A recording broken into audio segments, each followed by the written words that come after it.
IT-യിൽ ഏറ്റവും കൂടുതൽ ബൂമിംഗ് ആയിട്ട് നിൽക്കുന്ന ഒരു ഡൊമൈനാണ് ഫുൾ സ്റ്റാക്ക്.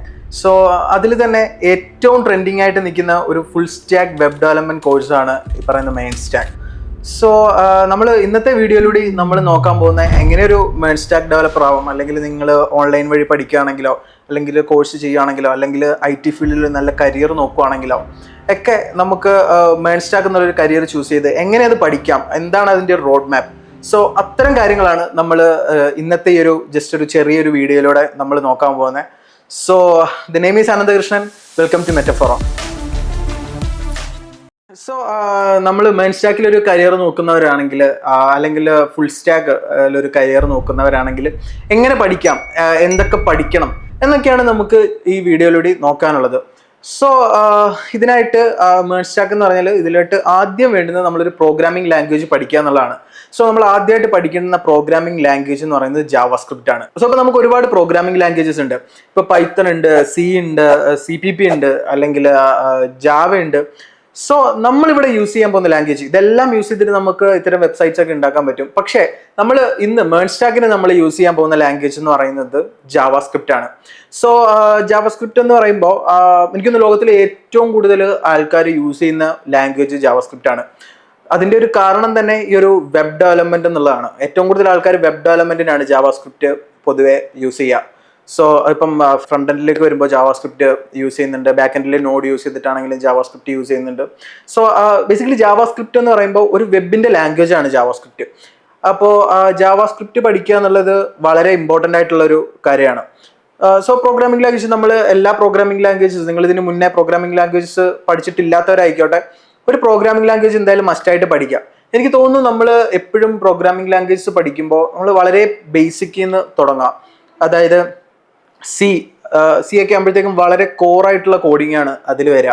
C ആയിക്കോട്ടെ, ജാവ ആയിക്കോട്ടെ, അതിലൊക്കെ വളരെ കോറായിട്ടുള്ള കൺസെപ്റ്റ്സ് ആണ് വരിക. അതിൻ്റെ സിൻടാക്സ് ഒക്കെ ആയിക്കോട്ടെ, നമുക്ക് എല്ലാം കുറച്ച് പാടുപെട്ട് പഠിച്ച് എടുക്കേണ്ടുന്ന ലാംഗ്വേജസ് ആണ്. സോ പൈത്തണിലേക്ക് വരുമ്പോൾ കുറച്ചും കൂടി സിമ്പിളാണ്. സോ അപ്പോൾ നമ്മൾ എപ്പോഴും പ്രോഗ്രാമിംഗ് പഠിക്കുന്നവരാണെങ്കിൽ നിങ്ങൾ ആദ്യമേ അത്തരം കോറായിട്ടുള്ള എന്തെങ്കിലും ഒരു ലാംഗ്വേജ് പഠിക്കുക. അപ്പം C പഠിക്കുക, അതിനുശേഷം ജാവ ട്രൈ ചെയ്യുക, ജാവാസ്ക്രിപ്റ്റ് ട്രൈ ചെയ്യുക, പിന്നെ അല്ലെങ്കിൽ പൈത്തൺ പഠിക്കുക. സോ അങ്ങനെയൊക്കെ പഠിക്കുമ്പോഴത്തേക്കും നമ്മളിങ്ങനെ പഠിച്ച് ഇങ്ങനെ പ്രോഗ്രാമിംഗ് ലാംഗ്വേജ് സ്വിച്ച് ചെയ്ത് വരുമ്പോഴത്തേക്കും നമുക്ക് പിന്നീട് വേറൊരു ലാംഗ്വേജ് പഠിക്കുമ്പോൾ നമുക്കറിയാം IT ആണ്, ട്രെൻഡ് അനുസരിച്ചിട്ടാണ് എപ്പോഴും IT പോവാറ്. നാളെ നമുക്ക് പുതിയൊരു ലാംഗ്വേജസിലേക്ക് സ്വിച്ച് ചെയ്യാനാണെങ്കിൽ പോലും വളരെ സിമ്പിൾ ആയിരിക്കും. സോ നിങ്ങൾ എന്തായാലും ഈ ഒരു സ്ട്രക്ചർ ഫോളോ ചെയ്ത് നോക്കുക. ആദ്യമേ Cയുടെ കുറച്ച് ബേസിക്സ് പഠിക്കുക, പയ്യെ അത് ഒന്ന് ജാവയിലോട്ടൊന്ന് സ്വിച്ച് ചെയ്ത് നോക്കുക. ദെൻ അതിനുശേഷം നിങ്ങൾ ജാവാസ്ക്രിപ്റ്റ് പഠിക്കുക, പൈത്തൺ ആണെങ്കിൽ പൈത്തൺ പഠിക്കുക, അങ്ങനത്തെ ഒരു പ്രോഗ്രാമിംഗ് ലാംഗ്വേജ് പഠിക്കുക. അപ്പോൾ ജസ്റ്റ് ലാംഗ്വേജസ് നമ്മൾ സ്വിച്ച് ചെയ്യുമ്പോൾ പിന്നീട് ഭാവിയിൽ നമുക്ക് ഫ്യൂച്ചറിൽ സ്വിച്ച് ചെയ്യേണ്ടി വരുമ്പോൾ അത് കുറച്ചുകൂടി സിമ്പിൾ ആയിരിക്കും. സോ നമുക്ക് ആദ്യമേ തന്നെ എന്താണ് മെയിൻ സ്റ്റാക്ക് എന്ന് നോക്കാം, അല്ലെങ്കിൽ മെയിൻ സ്റ്റാക്ക് എന്താണ് ഒരു ഫുൾ സ്റ്റാക്ക് ഡെവലപ്മെന്റ് എന്ന് നോക്കാം. സോ നമുക്കറിയാം നമ്മൾ ഡെവലപ്പ് ചെയ്യാൻ പോകുന്നത് ഒരു വെബ്സൈറ്റ് ആണ്, അല്ലെങ്കിൽ ഒരു വെബ് ആപ്ലിക്കേഷൻ ആണ്. സോ നമുക്ക് എല്ലാവർക്കും അറിയുന്ന പോലെ തന്നെ ഇതിനൊരു 2 പാർട്ട് ഉണ്ട്. അതായത് ഒരു ഫ്രണ്ട് എൻഡ് ഉണ്ട്, ഒരു ബാക്ക് എൻഡ് ഉണ്ട്.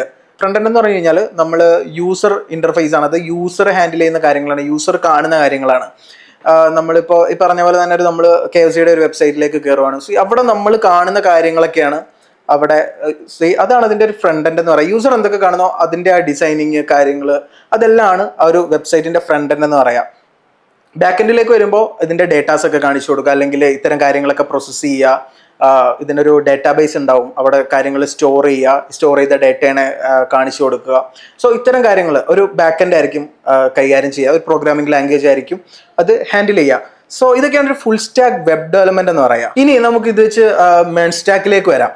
സോ എന്താണ് മെയിൻ സ്റ്റാക്ക്? അതായത് MongoDB, എക്സ്പ്രസ്, റിയാക്ട്, നോഡ്, ഇതൊക്കെ എന്താണെന്ന് നോക്കാം അല്ലേ. സോ ഫസ്റ്റ് ടേം MongoDB ആണ്. എന്താണ് MongoDB? MongoDB എന്ന് പറഞ്ഞു കഴിഞ്ഞാൽ ഇതിൻ്റെ ഒരു ഡേറ്റാബേസ് ആണ്. നമ്മൾ MongoDB ആയിരിക്കും നമ്മളിവിടെ ഡേറ്റാബേസ് ആയിട്ട് യൂസ് ചെയ്യുക. ദെൻ എക്സ്പ്രസ് ആയിരിക്കും നമ്മളിവിടെ യൂസ് ചെയ്യാൻ പോകുന്ന ഫ്രെയിംവർക്ക്. ദെൻ റിയാക്ട് ആണ് നമ്മൾ യൂസ് ചെയ്യാൻ പോകുന്ന ഫ്രണ്ട് ലൈബ്രറി. റിയാക്ട് ആണ് നമ്മൾ പറഞ്ഞ ഫ്രണ്ട് എൻഡ് കാര്യങ്ങളൊക്കെ ഡിസൈൻ ചെയ്യുക. റിയാക്ട് യൂസ് ചെയ്തിട്ടായിരിക്കും. ദെൻ നോഡ് എന്ന് പറഞ്ഞു കഴിഞ്ഞാൽ ജാവാസ്ക്രിപ്റ്റിൻ്റെ ഒരു റൺ ടൈം ആണ്. നമ്മൾ ജാവാസ്ക്രിപ്റ്റ് റൺ ചെയ്യുക അല്ലെങ്കിൽ ഇതിൻ്റെ ബാക്ക് എൻഡ് കാര്യങ്ങൾ ചെയ്യുക node use ചെയ്തിട്ടായിരിക്കും.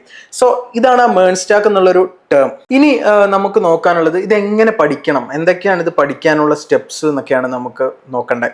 So first of all ഞാൻ ആദ്യമേ പറഞ്ഞതുപോലെ തന്നെ നമ്മൾ ഒരു പ്രോഗ്രാമിംഗ് ലാംഗ്വേജ് പഠിച്ചിരിക്കണം, നമ്മൾ ജാവാസ്ക്രിപ്റ്റ് പഠിച്ചിരിക്കണം. സോ അതുപോലെ തന്നെ നമ്മൾ ഫസ്റ്റ് ജാവാസ്ക്രിപ്റ്റിൻ്റെ ബേസിക്സ് പഠിക്കുക, ദെൻ അത്തരം കാര്യങ്ങൾ ജാവാസ്ക്രിപ്റ്റ് കംപ്ലീറ്റ് മനസ്സിലാക്കുക. സോ നിങ്ങൾക്ക് യൂട്യൂബ് നോക്കിയാണെങ്കിൽ അങ്ങനെ എന്താണെങ്കിലും ജാവാസ്ക്രിപ്റ്റിൽ നിങ്ങൾ ഒന്ന് മാസ്റ്റർ ആവുക. അതിനുശേഷം നമ്മൾ HTML CSS പ്രാക്ടീസ് ചെയ്യുക. HTML CSS അല്ലെങ്കിൽ ടെയിൽവിൻ CSS ഏതെങ്കിലും നിങ്ങൾ നന്നായിട്ട് പ്രാക്ടീസ് ചെയ്യുക. എന്നിട്ട് വളരെ റെസ്പോൺസീവായിട്ട് HTML CSS ഒക്കെ വെച്ചിട്ട് ഒരു കൊച്ചു വെബ്സൈറ്റ് നിങ്ങൾ കൊച്ചൊരു വെബ്സൈറ്റ് നിങ്ങൾ ചെയ്ത് നോക്കുക. സോ ഇത്രയും കാര്യങ്ങളാണ് നമ്മൾ അത്യാവശ്യമായിട്ട് ബേസിക് ആയിട്ട് അറിഞ്ഞിരിക്കേണ്ട കാര്യം. ഇത് പഠിച്ചാലാണ് നമുക്ക് മുന്നോട്ട് പഠിക്കുക. സോ നിങ്ങൾ HTML നന്നായിട്ട് പഠിക്കുക, CSS നന്നായിട്ട് നോക്കുക, റെസ്പോൺസീവ് ആക്കുന്ന കാര്യങ്ങൾ നോക്കുക, ബൂട്ട്സ്ട്രാപ്പ് ഒക്കെ യൂസ് ചെയ്തിട്ട് നിങ്ങൾ റെസ്പോൺസീവ് ആക്കാൻ നോക്കുക.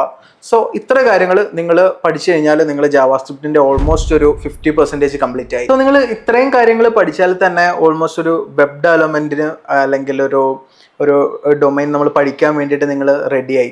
അതായത് ഇനി നിങ്ങൾക്ക് വേറെ ഏതിൽ വേണമെങ്കിലും, ഇപ്പോൾ ഇത്ര കാര്യങ്ങൾ പഠിച്ച സ്ഥിതിക്ക് നിങ്ങൾക്ക് ഇനി ഏതിൽ വേണമെങ്കിലും, ഇപ്പം നമ്മൾ യൂസ് ചെയ്യാൻ പോകുന്ന റിയാക്റ്റ് ആയിക്കോട്ടെ അല്ലെങ്കിൽ കുറച്ചുകൂടി ശേഷം ആംഗുലർ പഠിക്കണമെന്നായിക്കോട്ടെ, നിങ്ങൾക്ക് ഏതിലേക്ക് വേണമെങ്കിലും വളരെ സിമ്പിളായിട്ട് സ്വിച്ച് ചെയ്യാൻ പറ്റും. സോ നെക്സ്റ്റ് ഇത്രയും ചെയ്തതിന് ശേഷം നമ്മൾ റിയാക്ട് JS പഠിക്കുക എന്നുള്ളതാണ്. സോ നിങ്ങൾ റിയാക്ട് JS എന്ന് വെച്ച് കഴിഞ്ഞാൽ ഇതിൻ്റെ ഒരു ഫ്രണ്ട് എൻഡ് ലൈബ്രറിയാണ്. സോ റിയാക്ട് എങ്ങനെ വർക്ക് ചെയ്യുന്നു, അത്തരം കാര്യങ്ങൾ, റിയാക്റ്റിൻ്റെ കാര്യങ്ങൾ നിങ്ങൾ ജസ്റ്റ് ഒരു യൂട്യൂബ് നോക്കിയാണെങ്കിൽ നിങ്ങളൊരു പ്രൊജക്റ്റ് ചെയ്ത് തന്നെ, ഇപ്പം യൂട്യൂബിലൊക്കെ ആണെങ്കിൽ ഒരുപാട് പ്രൊജക്ട്സ് കിടപ്പുണ്ട്, നെറ്റ്ഫ്ലിക്സിൻ്റെ ഒക്കെ ക്ലോണോ കാര്യങ്ങൾ അങ്ങനത്തെ, അല്ലെങ്കിൽ നമ്മുടെ ആമസോണിൻ്റെ ക്ലോൺസ്, അത്തരം വെബ്സൈറ്റ്സ് നിങ്ങൾ അതുപോലെ തന്നെ ചെയ്യാൻ നോക്കുക. അതിൻ്റെ ഒരു ഡിസൈനിങ് കാര്യങ്ങൾ അത് മാക്സിമം റെസ്പോൺസീവ് ആക്കുക. കാരണം ഏത് പ്ലാറ്റ്ഫോമിലാണെങ്കിലും നമുക്ക് റൺ ചെയ്യാൻ പറ്റുന്ന രീതിയിൽ, വ്യൂ ചെയ്യാൻ പറ്റുന്ന രീതിയിൽ ഒന്ന് റെസ്പോൺസീവ് ആക്കി നിങ്ങളത് ജസ്റ്റ് ഗിറ്റും കൂടി പഠിച്ച് ഗിറ്റിലേക്കൊക്കെ പുഷ് ചെയ്ത് നോക്കുക. ഒരു റിയാക്റ്റിൽ മാത്രം ജസ്റ്റ് ചെയ്തൊരു വെബ്സൈറ്റ് ചെറിയ ബാക്കെൻഡൊക്കെ യൂസ് ചെയ്തിട്ട് നിങ്ങൾ ചെയ്ത് നോക്കുക. സോ ഓൾമോസ്റ്റ് ഇനി നമുക്ക് നെക്സ്റ്റ് എക്സ്പ്രസ് പഠിക്കുക. എക്സ്പ്രസ് ചെയ്തിട്ട് എങ്ങനെയാണ് ഇതിൻ്റെ കണക്ടിവിറ്റി ബാക്കെൻഡുമായിട്ട് എങ്ങനെ കണക്ട് ചെയ്യുന്നു, ഫ്രണ്ട് എൻഡിലായിട്ടുള്ള കണക്ടിങ് കാര്യങ്ങൾ, ഇതൊക്കെ വെച്ചിട്ട് എക്സ്പ്രസ് എന്നുള്ള ഒരു ഫ്രെയിംവർക്ക് യൂസ് ചെയ്തിട്ട് നിങ്ങൾ അത്തരം കാര്യങ്ങൾ പഠിക്കുക.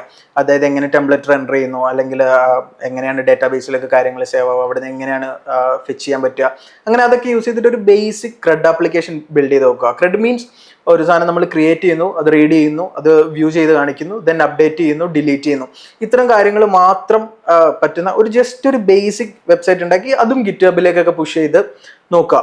സോ ഇങ്ങനെയൊക്കെയാണ് നമ്മൾ ഒരു വെബ് പ്ലാറ്റ്ഫോമിലേക്ക് അല്ലെങ്കിൽ ഒരു ഡൊമൈൻ പഠിക്കുമ്പോഴത്തേക്കും നമ്മൾ ചെയ്യേണ്ടുന്ന കാര്യങ്ങൾ.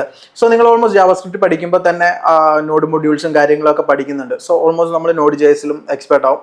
സോ അങ്ങനെ ബാക്ക് എൻഡ് ഫ്രണ്ട് എൻഡ് ഒരു കംപ്ലീറ്റ് ഒക്കെ പഠിച്ചു കഴിഞ്ഞാൽ നിങ്ങൾക്ക് മേൺ സ്റ്റാക്ക് എന്നുള്ളത് വളരെ സിമ്പിളായിട്ട് അല്ലെങ്കിൽ ഒരു കുറഞ്ഞ കാലം കൊണ്ട് തന്നെ നമുക്ക് പെട്ടെന്ന് പഠിച്ചെടുക്കാൻ പറ്റുന്ന ഒരു സ്കില്ലാണ്. നിങ്ങൾക്ക് കോഡിങ് ഇൻട്രസ്റ്റഡ് ആണ്, അല്ലെങ്കിൽ നിങ്ങളുടെ മൈൻഡ് കുറച്ചുകൂടി ക്രിയേറ്റീവ് ഒക്കെ ആയിട്ട് ചിന്തിക്കാൻ പറ്റുമെങ്കിൽ നിങ്ങൾക്ക് നല്ലൊരു കരിയറിലേക്ക് നമുക്ക് മേൺ സ്റ്റാക്ക് ത്രൂ എത്താൻ പറ്റും.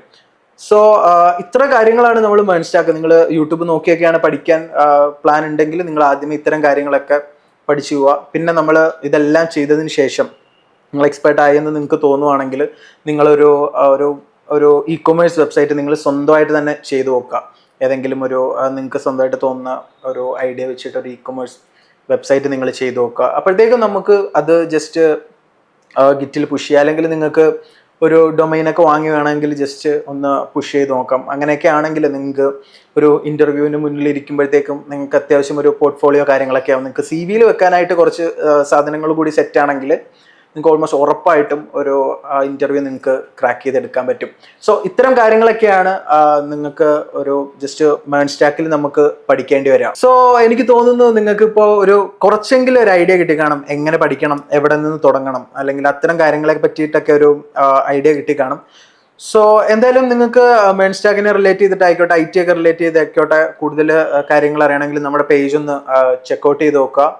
സോ അല്ല ഇനി നിങ്ങൾക്ക് IT അല്ലെങ്കിൽ മേൺ സ്റ്റാക്കോ അല്ലെങ്കിൽ എന്തായിക്കോട്ടെ സീരിയസ് ആയിട്ട് നിങ്ങൾ IT കരിയർ നോക്കുന്നുണ്ടെങ്കിൽ നിങ്ങൾക്ക് ഞങ്ങളുടെ കൂടെ നിന്ന് പഠിക്കാവുന്നതാണ്.